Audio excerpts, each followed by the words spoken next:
There are three types of people in the world: people who know how to count and people who don't. I am one of those who don't know how to count, and I will tell you why. Every day I get emails from strangers. Those are nice strangers. They want to know my bank account so they can deposit some money in it, or want to get in touch with me so they can loan some money to me. I don't want to exploit their nice attitude towards me, so I simply delete their emails. One day, I noticed though an email from another stranger claiming that he knows how the stock is going to end tomorrow. He claimed that the Google stock will end higher the next day. I deleted that email just like any other emails I get from strangers, from nice strangers though. On the next day, I got another email from the same guy giving me another prediction for the next day, saying the Google stock is going to end lower. I deleted that email this time too. On third day, I got another email from the same guy claiming that he was right the last 2 days in his prediction and gave me another prediction for the third day, that how the Google stock is going to close.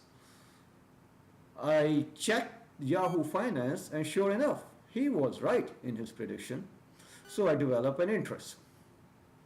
On the next day, I looked for his email and found it. And sure enough, he had another prediction. And he was right on his prediction on the third day. So he kept sending me his email with his prediction on the Google stock, and he happens to be right on every single day. It was the 10th day that I was really impressed. He had been right on all those days. I was really thinking now that I can use this information to play on the Google stock and make money, since I would know how the Google stock is going to end on that particular day. On the 11th day, I got the email from the guy saying that my free trial has expired. So in order to keep receiving email, I will have to pay the money. And he was asking for a good amount of money, $3,000. I thought about it, but I said it's a fair amount of money to have the pre-knowledge of how the stock is going to end, because I can use this knowledge to make a lot more money. So I provided him with my credit card information. The following day, I got an email thanking me for signing up for the service, and then he gave me an advice to make my own prediction, since my prediction is as good as his. I said, what? I have been fooled and spammed by a stranger. How that happened to a smart guy like me? So I consulted a friend of mine who knows how to count. And he told me it's pretty simple to create a spam like this. Just start with a big number. Let's say 4096. That he has access to 4096 email accounts, and it's not something hard to get nowadays, and he spammed them. But he spammed half of them with an email saying the Google stock is going to end higher, and the other half saying that the Google stock is going to end lower. Depending how the stock went at the end of the day, he picked the right group and spammed them again. Half of them saying the stock will go up and other half the stock will go down. He repeated the same process again for day 3 and then for day 4 and up to day 10. On day 10, he had 4 people who were so sure that the spammer knows what he's talking about.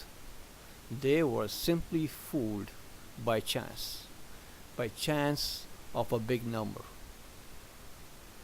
Think about it. There are 2 different vantage points over here. There are people who are so sure that somebody knows what's going to happen in the future.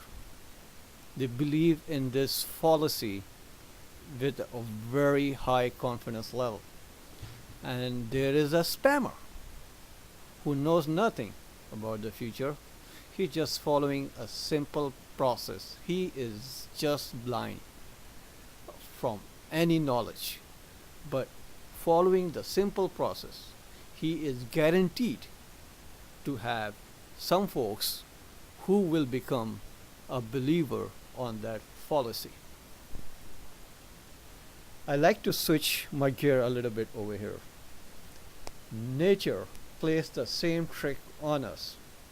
It goes from a big number to a small number, and we wonder how that happens.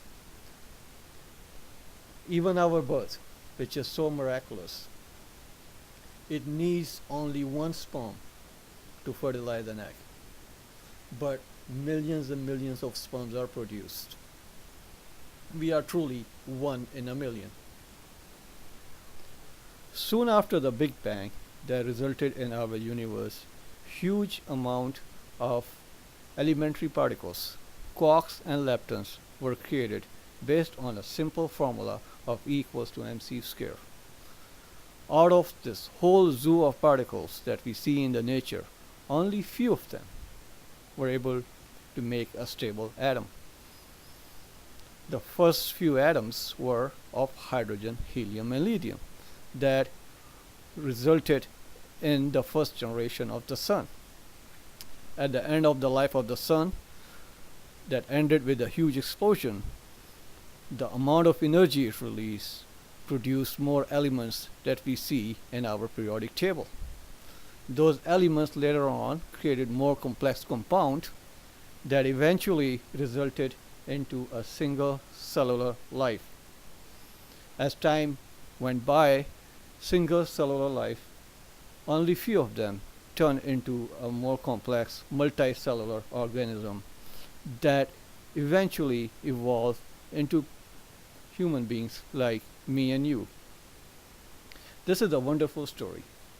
We can wonder about it and try to understand the evolutionary history and the process that we all went through. Or we can believe in a fallacy and be fooled by it. Thank you.